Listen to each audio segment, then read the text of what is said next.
بسم اللہ الرحمن الرحیم۔ السلام علیکم ورحمۃ اللہ وبرکاتہ۔ محترم بھائیوں اور بہنوں اور عزیز ساتھیوں، ایک انتہائی غیر سیاسی بات کر رہا ہوں، لیکن یہ حدیث کے مطابق ہے۔ ہمارے ملک کے اندر چلتی ہوئی سیاسی کشیدگی، اس کی وجہ صرف اور صرف یہ ہے کہ ہمارے حکمران جو ہمارے اوپر مسلط ہوتے ہیں وہ قرآن اور سنت کے مطابق فیصلہ نہیں کرتے، کیونکہ مسلمان حکمرانوں کے لیے اللہ سبحانہ و تعالیٰ کا فرمان ہے کہ جب ہم انہیں حکومت دیں تو یہ اللہ کے مطابق فیصلے کریں اور اللہ کے دین کو قائم کریں۔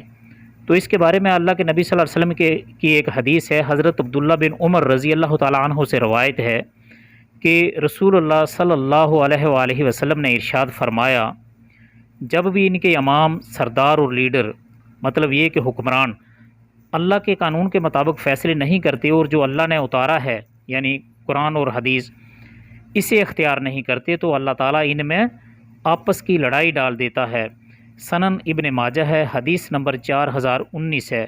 تو ہمارے ملک میں جو کچھ ہو رہا ہے یہ سب اسی کا نتیجہ ہے۔